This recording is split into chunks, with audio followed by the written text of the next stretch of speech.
자, 다시 이제 갤럽 조사부터 바로 보실 겁니다. 이재명, 김문수 두 후보의 지지율 격차가 한 자릿수로 급격히 줄었다는 결과 앞서 설명해 드렸는데 이준석 후보도 물론 두 자릿수를 얻었고요.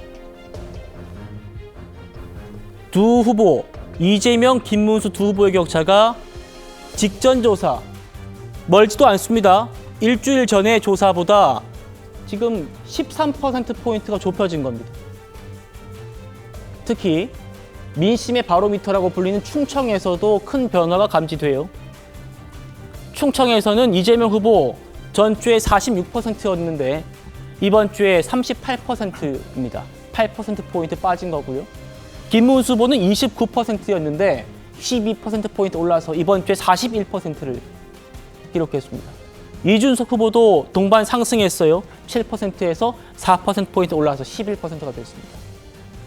자, 박 대변인님. 네. 지금 갤럽의 조사. 아마 제가 알기로 본대선 전에 나오는 마지막 갤럽 자체 조사로 알고 있는데 이 조사에서 김문수 후보와 이준석 후보 동반 상승하고 이게 지금 이재명 후보와 오차 범위까지 갈 수 있다라는 그런 보수 진영 기대가 나오고 있는 상황. 이게 단일화 작업에 어떤 영향을 줄 거라고 보십니까? 일단 한국갤럽 조사 같은 경우에는 전화면접 조사이죠. 그래서 응답률이 높은 만큼 정치 저관여층들이 많이 개입을 하게 됩니다. 그렇다라고 하는 것은 고관여층뿐만 아니라 이슈가 늦게 반영되는 저관여층, 이 저반의 의사를 볼 수 있다는 것이고 지금 가장 유의미한 것은 이 범보수 진영의 지지율을 합산을 했을 때 물론 그렇게 기계적으로 합산되지 않겠습니다마는 46%로 이재명 후보의 45%를 앞질렀다는 것이 굉장히 유의미하겠죠. 지금 말씀하신 대로 그건 통계적으로는 무의미한 숫자입니다. 네, 둘이 합쳐가지고 넘었다 이런 거는 사실 현실에서는 그렇게 되지 않을 가능성이 크기 때문에. 맞습니다. 그래서 단일화가 된다라고 했을 때 얼마나 효과적으로 화학적 결합을 이룰 수 있을 것인가 이게 중요하다라고 생각을 하는데요. 결론적으로 이준석 후보 같은 경우에는 결과적으로 뿌리가 국민의 힘이었기 때문에 이 보수 진영에 여러 가지 감정들이 있습니다만 결론적으로 뒤섞이는데 큰 무리가 없다라고도 볼 수 있습니다. 또한 한편으로는 저희가 지난 경제 분야 토론에서도 확인을 했던 것처럼 두 사람의 협공이라고들 표현을 하잖아요. 그 시너지라는 것이 김문수 후보가 정중동의 자세를 지키고 이준석 후보가 공세적인 입장에서 백업을 하는 그런 형태가 되면서 상당한 시너지가 보였다라는 것이죠. 그래서 이런 것들을 예고편이라고 봤을 때 두 사람이 어떤 단일화를 통해서 더 마이너스가 될 가능성보다는 더 시너지를 낼 가능성이 높다라고 할 수 있을 것이고 김문수 후보에게 조금은 이 어떤 거부감이나 비토를 가지고 있던 특히 젊은 세대들 같은 경우에는 이준석 후보의 적극적인 지원이 있다라고 하면 얼마든지 믿고 지원할 수 있다. 그런 생각이 가능할 것으로 보이거든요. 이런 좀 구체적인 수치를 통한 근거들이 이 두 사람이 판단함에 있어서 좀 적확한 그런 자료가 될 수 있을 거다라고 저는 생각을 하고요. 그렇기 때문에 이 지표를 토대로 단일화에 대해서는 조금 더 전향적인 논의가 가능할 거라고 저는 보고 있습니다. 예, 우리 박 대변인의 기대와는 달리 이준석 후보는 여전히 단일화에 부정적인 입장입니다. 들어보시죠. 또 많은 문의가 오고 그래서 실질적인 선거 준비가 지장받고 있다는 생각에 제가 핸드폰에 이제 통화는 다 차단을 이제 해놓은 상태고요. 단일화 관련 질문 이제 안 해주셔도 될 것 같아요. 예, 그거는 의미가 없다 이렇게 말씀드리고요. 제가 노무현 대통령과 같은 소신 있는 정치를 하겠다는 이야기를 꾸준히 해왔습니다. 3당 합당을 하자는 주변에 이야기가 있을 때 주먹을 불끈 쥐고 이의 있습니다라고 외치던 그 모습, 제가 정치를 하면서 할 수 있다면은 계속 그 모습과 닮은 정치를 하고 싶습니다. 단일화 관련해가지고. 안녕하세요. 감사합니다. 이쪽 나가시면.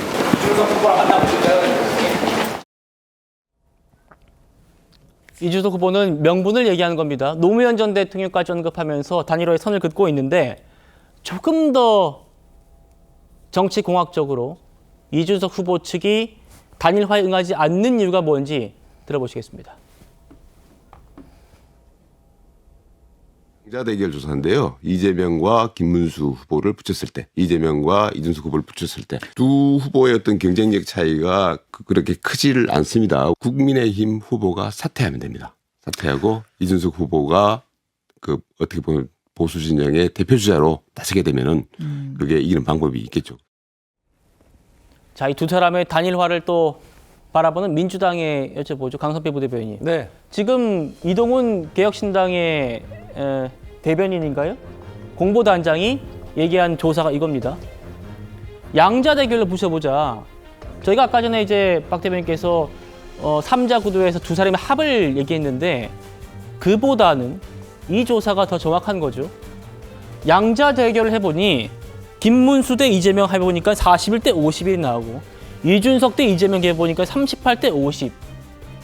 김문수와 이준석이 큰 차이가 없는데 지금 후보 사퇴하라는 말이 가당키나 하냐 이런 얘기 같거든요.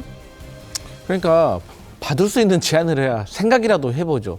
아니 지금 한참 열심히 뛰고 있는 후보들한테 서로 사퇴하란 말 하면은 누가 그 말을 들어주겠습니까?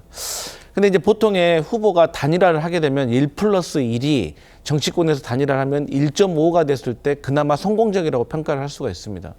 그런데 이제 김문수 후보의 표와 이준석 후보의 표가 합쳐졌을 때 과연 그만큼의 시너지가 나겠느냐라고 이제 의문을 갖는 것이죠. 근데 저희 민주당이 봤을 때는 이제 한 3가지 정도의 조건이 있는데 그걸 충족하느냐가 중요한 것 같아요. 3가지 조건이요? 그러니까 첫 번째 같은 경우는 대의 명분이 있어야 되잖아요. 근데 이준석 후보 같은 경우는 지금 계엄에 반대했잖아요. 그리고 탄핵도 돼야 된다라고 했고 김문수 후보는 거기에 대해서 반대되는 입장을 보였기 때문에 일단 여기에서 안 맞는 겁니다.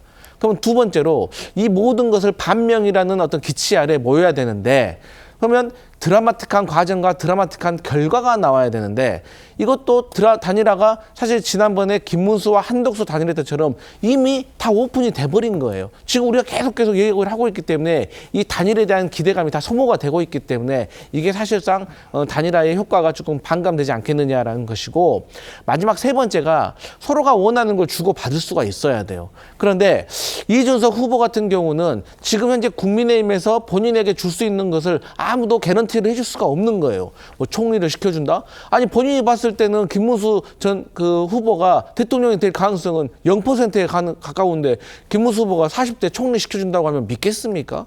또 하나 그럼 당권을 준다고 하는데 아니, 당권이란 게 무슨 옥새도 아니고 준다고 주고 싶다고 줄 수가 있습니까? 당원하고 국민들이 투표를 해서 만들어주는 것이고 또 그 안에 한동훈이라는 또 지분을 가지고 있는 라이벌이 있는데 이거 마음대로 되겠어요? 그렇기 때문에 이제 이준석으로서는 그렇게 미지수의 결판을 내는 것보다는 본인이 일단 10%는 넘었기 때문에 선거비 보전도 50% 받을 수 있고 조금만 더 열심히 하면 자기가 15%를 받아가지고 선거비도 보전 받고 앞으로 그 대선 이후에 보수 재개편이 있을 건데 그때 아마도 돌아올 홍준표 전 후보와 함께 보수 재개편에 나설 수 있는 가능성이 있는데 굳이 여기서 단일화를 해가지고 본인의 그 표를 그 2030 지지층을 날린다? 그것은 이준석 그 후보가 정치를 좀 길게 봤을 때는 안 맞고 예.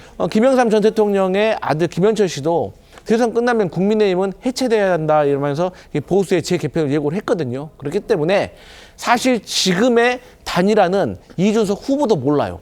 왜? 단일화의 가장 중요한 척도는 누가 뭐라고 해도 어떤 원리를 담아래도 지지율이기 때문에 예. 근데 지지율이 드라마틱하게 반전이 있지 않는 이상 지금 현재 상황에 내일 단일화를 하냐라고 물어봤을 때는 제가 방금 말씀드린 대로 이준석으로서는 할 수가 없다 이런 말씀 드립니다.